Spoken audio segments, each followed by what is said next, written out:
Salvete discipuli, let's translate another sentence. The one we have today is one that comes from Cicero, so it's going to be a little bit long. So the sentence goes, egens aeque est is qui non satis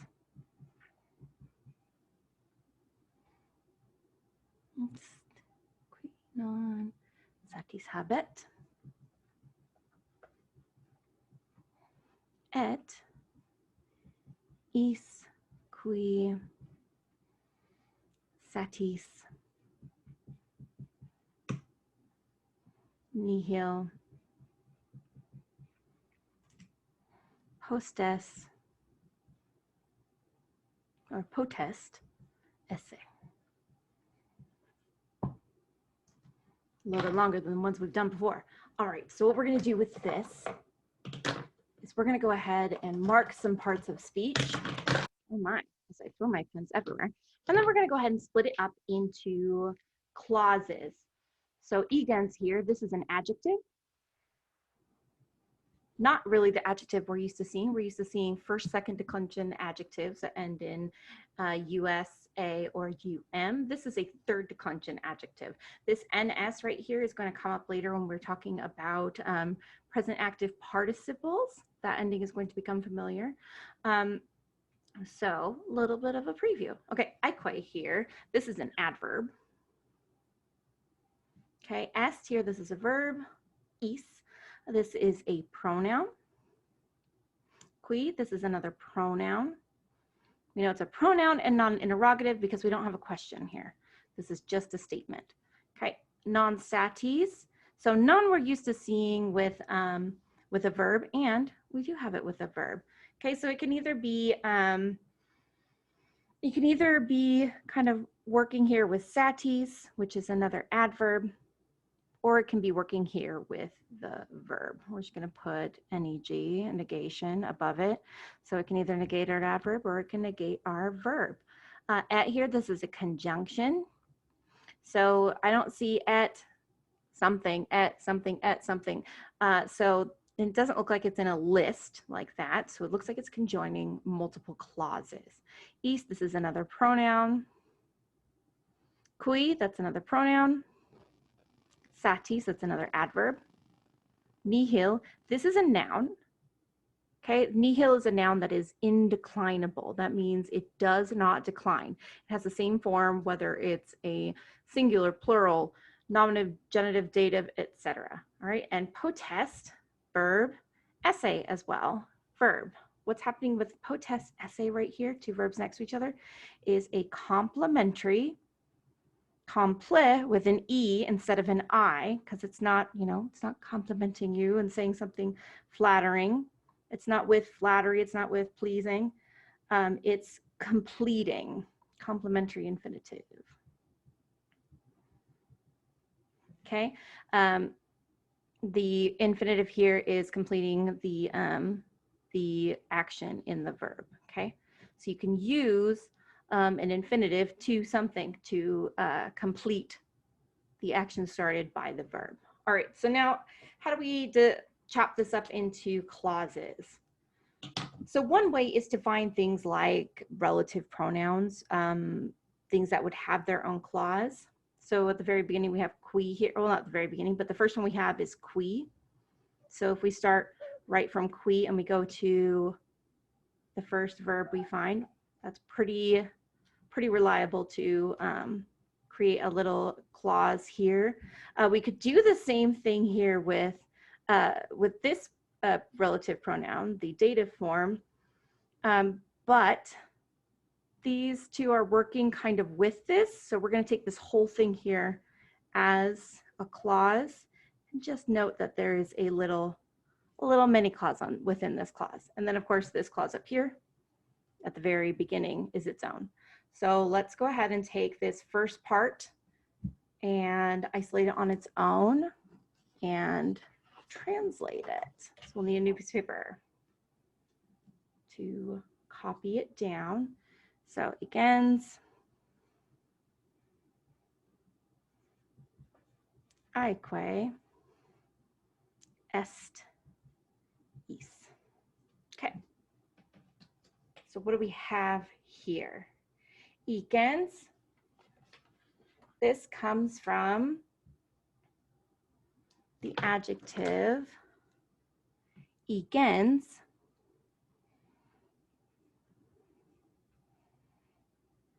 Egentis. This is a third declension adjective. Okay, so it means like needy or destitute. And for good practice, let's go ahead and decline it. We'll have our singular on this section, or on this area over here, and our plural on this area. So egens, this is our nominative singular. So the needy, the destitute. We get our genitive singular here, egentis, of the needy, of the destitute. Genti. Two for the needy, two for the destitute. Egentem. The needy, the destitute as the direct object. Egente. By with the needy, the destitute. Okay, so that's the singular. The plural, nominative. Egentes. The needy, the destitutes. Egentum. Of the needies, of the destitutes. Egentibus. Two for the needies, two for the destitutes. And because we are in, whoopsies, get over here. Third declension, our nominative form is going to repeat itself in the accusative plural. Egentes. The needy, the destitutes as the direct object. And egentibus. By with the needies, by with the destitutes. Okay, so we know that this form is our nominative singular form. Okay, so we have our adjective is nominative singular. Scanning through the rest of the sentence, there's something else that is a nominative singular. It's this right here, is. Is is a third person personal pronoun.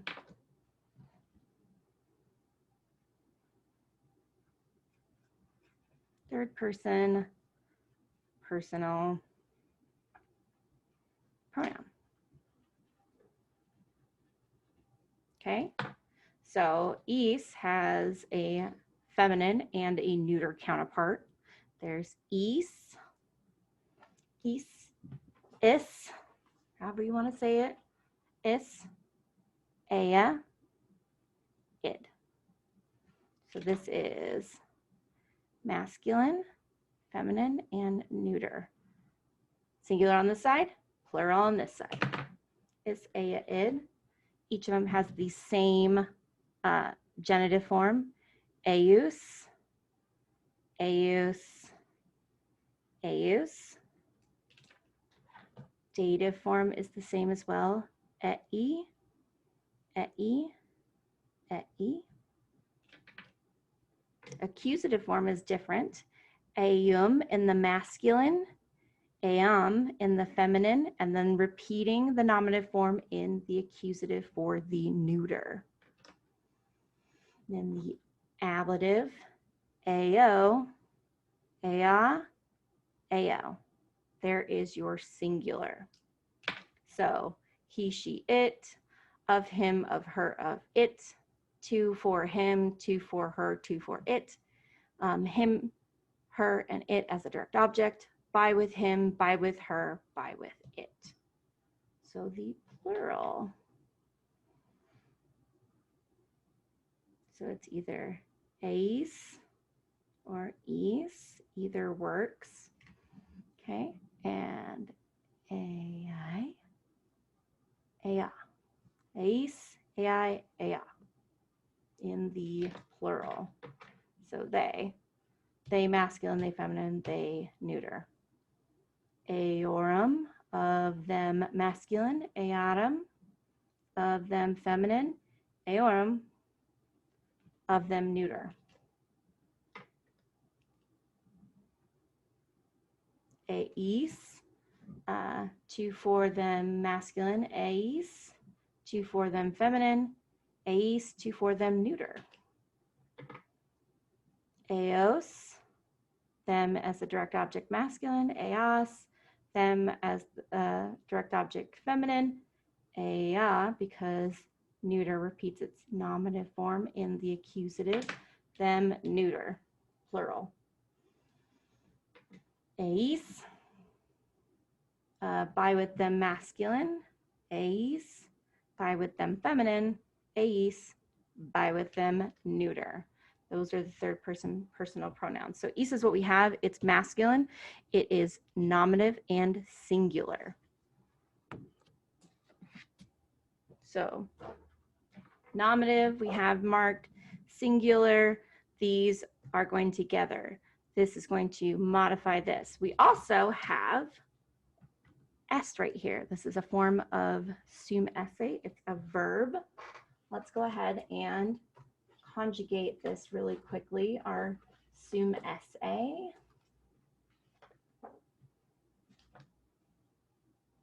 So that we know what we're working with here. It's a high frequency word. It's one that would be smart of us to become familiar with and understand. So we have sum, that's the first principal part, first person singular, present active indicative form. Esse, that is our second principal part, that's our present active infinitive. Fui, that's our first person perfect active indicative form. Third principal part, futurum, that is our participial stem. So this is an irregular. So it does not fit neatly into a category, although it does follow some of the same rules as the others. It's an irregular verb, and it is the verb to be. So let me find one with a sharper tip here. All right, so our present. We have our first person, second person, third person, singular and plural. Our first person singular is given to us, sum, that is I am. Es, that is you are. Est, that is he is. Sumus, that is we are. Estis, that is y'all are. And sunt, that is they are. Imperfect. 1, 2, 3. Bloop, bloop, bloop. Oh, love those. And unequal, those real janky lines. Love it. Okay. For imperfect, first person singular, eram. I was, I used to be. Second person singular, eras. You were, you used to be. Third person singular, erat. She was, she used to be. First person plural, eramus. We were, we used to be. Eratis. Y'all were, y'all used to be. Erant. They were, they used to be. Okay. In the future, we have first, second, and third. Singular and plural, my janky lines. Arrow, I will. Eris, you will. Erit, it will. Eramus, we will. Eritis, they will. Erant, they will. All right, so the one that's used in our sentence is est, that is the present active form. So this is third person singular, present active form, so is. So what happens when we have something, either it's an adjective like needy, destitute, and another either adjective or noun like this pronoun here, he, and a form of sum esse, we have a predicate nominative.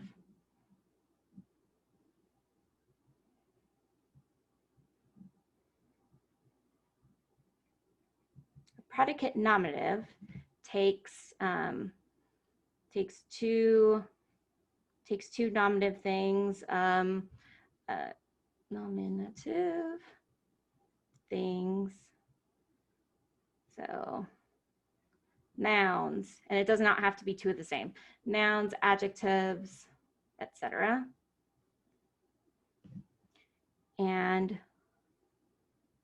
draws an equivalency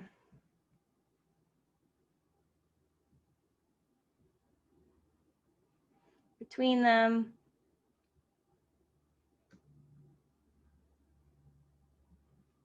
That's an M.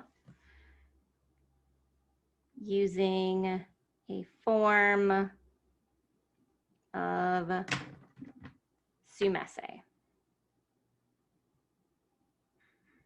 Okay, so that's what we have here. We have two things in the nominative with a form of sum esse.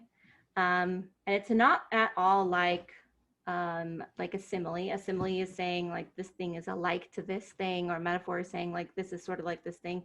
Predicate nominative says, no, this is this. Okay, X equals Y.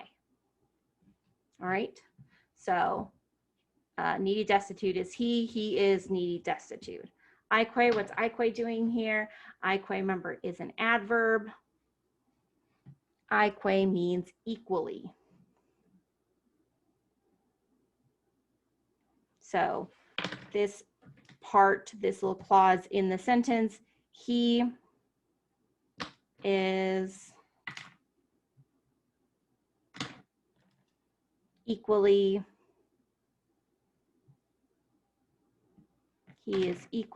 needy or destitute. Okay, so that's the first part. So we can go ahead and check off that first clause. We have it completed. Now let's get the rest of the clauses so that we know where we are with it and what we're talking about here. The next clause we have is a relative clause. Qui non satis habet. Okay, and what's something that we know about relative pronouns? Relative pronouns must have an antecedent, or else we don't know what it's referring to. It only has meaning in relation to another noun. That's why it's called a relative pronoun. It only has meaning in relation to another noun. So the noun that comes before it is is, so that is its antecedent. So we're just going to go ahead and plug is in right here, just so we have it for reference. Okay.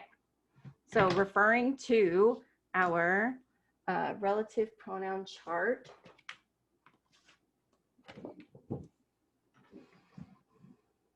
this form up here could be masculine singular or masculine plural. Well, our antecedent, so remember relative pronouns only need to match their antecedent in gender and number. Our antecedent is masculine and it is singular. So we need the masculine singular form, that is qui, and that is the nominative form. Okay, so we know our relative pronoun here is nominative, it's masculine, it's singular. Okay, so that is who. So he, who.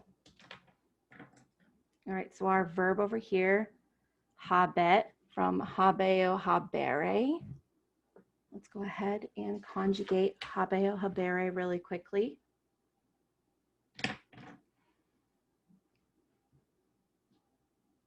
habeo, habere, habui, habitum.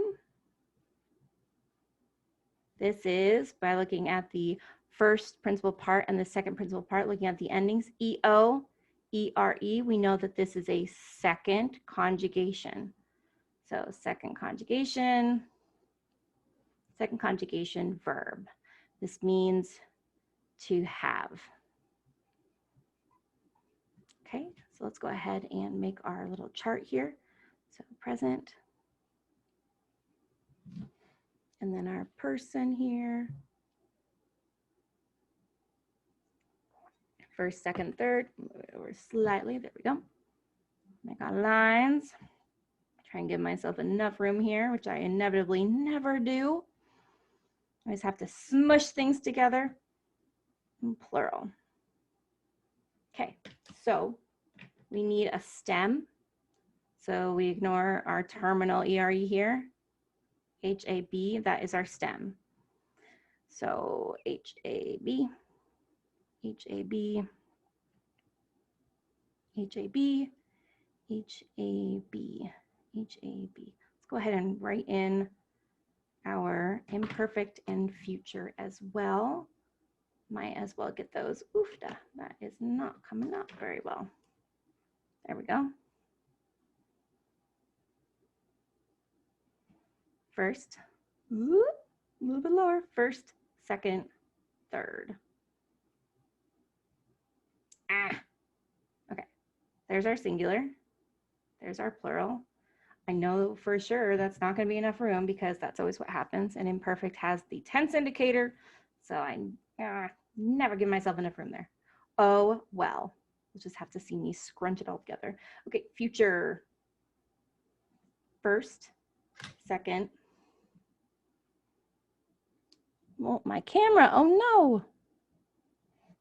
It's run out of batteries. Battery issues, so sorry. Anyway, first, second, and third person in the future.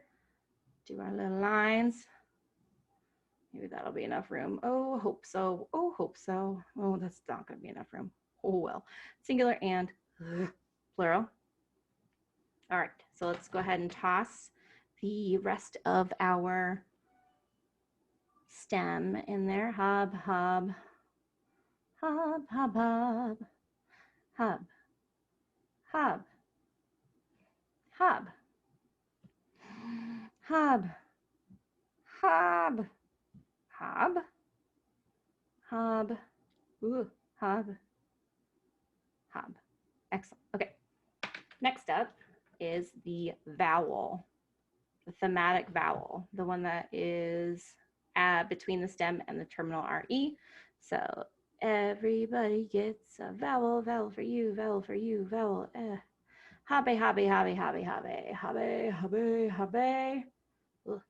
Habe, habe, habe, habe, habe, habe, habe, habe, habe. Okay, great.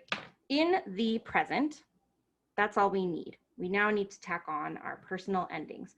Our personal ending for our first principal part, our present active, singular present active indicative, first person. Oh, come on, right, habeo. That is, I have. I don't want that reflection on there. Having lighting issues. Okay, habeo. That is, I have, present. Habes, S in the second person singular. You have, habet in the third person singular. It has. Habemus in the first person plural. We have, habetis in the second person plural. Y'all have, habet in the third person plural. They have. Remember, our personal endings are going to be in the first person, O, and if not OM, there is going to be a time when there's an I, but we're talking about the present system right now, so don't worry about that. So O or M in the first person singular, S in the second person singular, T in the third person singular, mus in the first person plural, tis in the third person or second person plural, and NT in the third person plural. All right, now in imperfect, we have a cool thing called a tense indicator, It's always going to be B-A. Ha-be-ba, ha-be-ba, ha-be-ba, ha-be-ba, ha-be-ba, ha-be-ba. Then we can go ahead and tack our personal endings onto the end. We don't have an O here in imperfect on first person singular, so we're using an M. Habe bam. I was having, I used to have. Habe bas on the second person singular. You were having, you used to have. Habe bat on the third person singular. She was having, she used to have.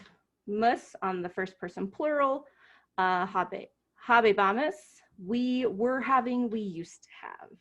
Tis on the second person plural. Habe batis, y'all were having, y'all used to have. NT on the third person plural. Habe bant, they were having, they used to have. So because we are using a second conjugation verb, we have a tense indicator in future tense. In first person singular, it's bo, and then that's the end. In second singular, third singular, first plural, and second plural, it's bi, bi, bi, bi, bi. And in the third person plural, it's bu, bu. Okay, now we can go ahead and tack on our personal endings. First person singular already has the O there, habe bo, I will have. Second person singular gets the S, habe bis, you will have. Third person plural or singular gets the T, habe bit. He, she, it will have. First person plural gets mus, habe bimus. We will have. Second person plural gets tis, habe bitis. Y'all will have. Third person plural gets nt, habe bunt. They will have. Okay, so the plural, the version we have here, the word we have here, habet, that is the present active indicative form, third person singular, habet, he, she, it has. Now we're already talking about he from the previous clause, so that is the subject here of habet. That is the thing that's in the nominative, that's the subject. So he has. Go ahead and put that there, that's the subject. So who has, okay, so that's the subject and the verb who has. Who, he, that's why it's in parentheses, he has. What does he have? Non-satis. So it's either he does not have or he has non-satis. So either way it works. It really doesn't matter which you put it with. You can use it to negate the verb, or you can use it along with the adverb here. This adverb, satis, means enough. Adverb, enough. And this is just not.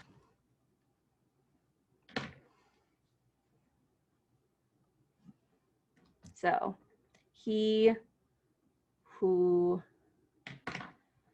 has not, we'll write it in a couple different ways. So who has not enough.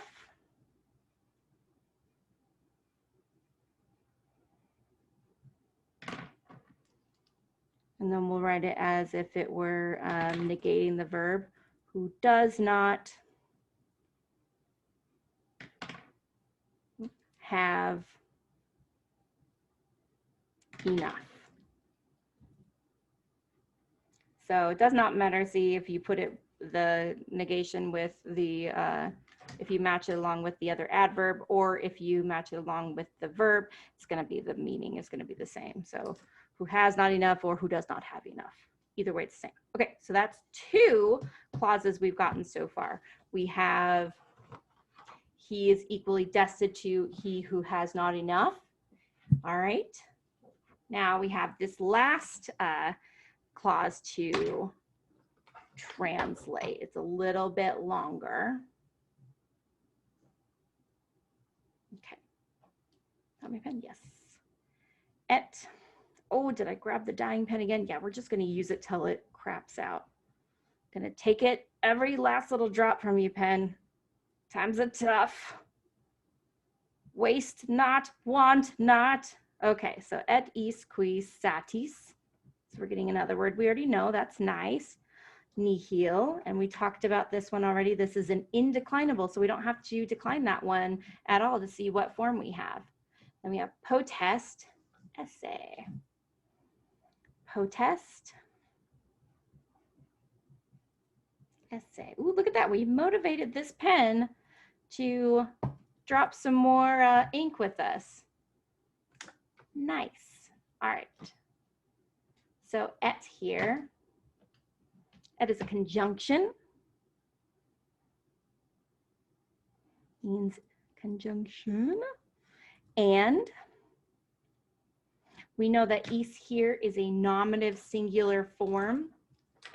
Nominative masculine singular form. And he, and it's really just working here so that we have something for qui to refer back to. This is not how it would be in the actual text. It's here for a little bit of clarification, a little bit of simplification for Latin learners.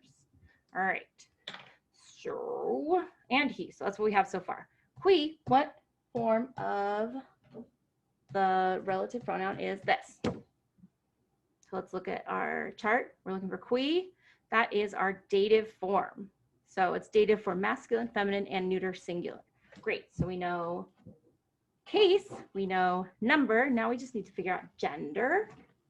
So we use purple for our dative. So let's mark it. Our antecedent is right here. Bloop. So antecedents must agree with the relative pronouns in gender and number. So they're both singular. Gender is masculine. So we're just going to make a note of it right there. So in the dative, we need to have what? 2 or 4. Okay, so it's either 2 or 4, whom. And then we recognize satis from the clause previously. That's an adverb meaning enough. Nihil, I already said that is an indeclinable form. In this clause, nihil is going to be acting as the subject of this verb right here, of this complementary infinitive. So it's going to be in the nominative. It's nothing. Okay, it's an indeclinable noun. So far we have and he, 2 for whom, so referring back to he, enough, nothing. So nothing, enough, and we need a verb to go in this. So what we have here, essay we should be familiar with. This is from sum essay. It's an infinitive. And like I said, this is a complementary infinitive here. But potest we haven't seen before. Okay, so potest, let's pull out another sheet of paper real quick for potest, and we can decline it and we can take a look, or not decline it, we can conjugate it and take a look at it. Possum, well, it comes from possum, posse,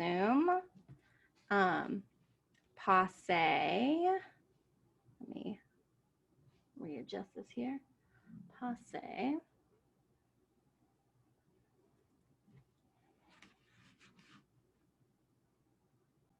and patui. So for this verb, it's another irregular. It does not have a 4th principal part, and some are like that. So this is the verb to be able. To can, I guess you could say, but mostly, I mean, I would use that if I were doing like a free translation from a direct translation, like putting it into English. But for the most part, thinking of it as to be able is probably better. Let's see. So it conjugates very similarly to sum essay. So for a lot of these, you can think about just putting pos or pot in front of sum essay, singular and plural, bloop, and it'll work out the same way. So we have our first person singular present active indicative in the very in the first principal part, possum. So this is present here. I am able. For second person singular, you're going to go ahead and take, you're not going to use POS, you're going to use POT, pot, and then just tack on that form of assume essay. Potes, potes, you are able. Potes, you are able. Same thing for third person. Potest, potest, he is able. Potest. For first person plural, you're going to retain the S, P-O-S-S-U-M-U-S, possumus, possumus. We are able. Third or second person plural, sorry.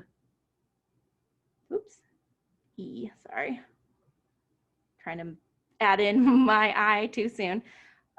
Pot, and then the form of assume essay for the second person plural, estis, potestis. And then for the third person plural, you're going to go back to the POS. POS, possunt. So first person singular, possum. Second person singular, potes. Third person singular, potest. First person plural, possumus. Second person plural, potestis. Third person plural, possunt. I am able, you are able, he is able, we are able, y'all are able, they are able. Okay, now let's go ahead and look at it in the imperfect. So in the imperfect, first person, second person, third person, draw those janky lines. Get up here higher, imperfect, imperfect, singular, and plural. See if I gave myself enough room here. Ooh, I hope so. So this one is going to be pot in front of all of these, and it's going to be just like the imperfect. So you're going to put pot and then whatever the form of assume essay is in the imperfect. Poteram, I was being able, I used to be able. Poteras, you were being able, you used to be able. Poterat, she was being able, she used to be able. Poter, moose, kind of going everywhere with my letters. Poteramus, we used to be able, we were being able. Poteratis, y'all used to be able, y'all were being able. And then poterant, they used to be able, they were being able. And then for future, it's the same thing, you just put pot in front of the form of assume essay that goes in the future. So let's cut our lines. Janky, janky lines. Oops, that's singular and plural. So potero, I will be able. Poteris, you will be able. Poterit, she will be able. Poteremus, we will be able. Poteritis, y'all will be able. Poterant, they will be able. Okay, so the form we have here is potest. That is the third person singular form. Who is the subject? Nihil. Nihil is the subject this time. And all the other verbs so far, it's been the third person singular pronoun masculine he. This time it's going to be nothing. Nothing is the subject. So how do we do this with a complementary infinitive? So first we do the inflected or the conjugated verb. It or nothing is the thing. It is able, and then able. There's an L in able. So nothing, let's take that on. Nothing is able, because we're referring back to nothing. That's the subject here. And then essay is means to be. So we just add that on there, to be. So it completes, that's why it's called a complementary infinitive. It completes the meaning of the verb that is attached to it. So potes essay is able to be. So nothing is able to be enough. Nothing is able to be enough for whom? For him. So this whole sentence together would be, and, where's my purple? And for him,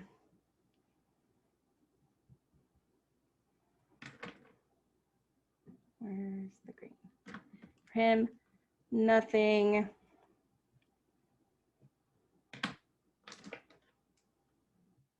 is able to be enough. Why is enough an adverb here and not a noun? So this is a state of being, this type of verb. It's a state of being, and this adverb right here, adverbs describe the mode or manner of being, or of something being, and this is describing a state of being and how something is in the state of being. So it's being enoughly, or in a way that is enough. And that's how it was used, how it is used in Latin. So, and for him, nothing is able to be enough. So let's combine all these three together from our three clauses here and see what sense we make of them. So we start for the first one. Where's the first one? He is equally destitute. He who does not have enough, and for him nothing is able to be enough. So we'll write that one out. So he is destitute. He is destitute, equally destitute. He is equally destitute. He is destitute equally. He who does not have enough, and for whom nothing is able to be enough. Now, if we want to kind of change the wording around a little bit so that it makes a little bit more sense in English, we could do something like, what could we say? So I guess this could still work. He is equally, so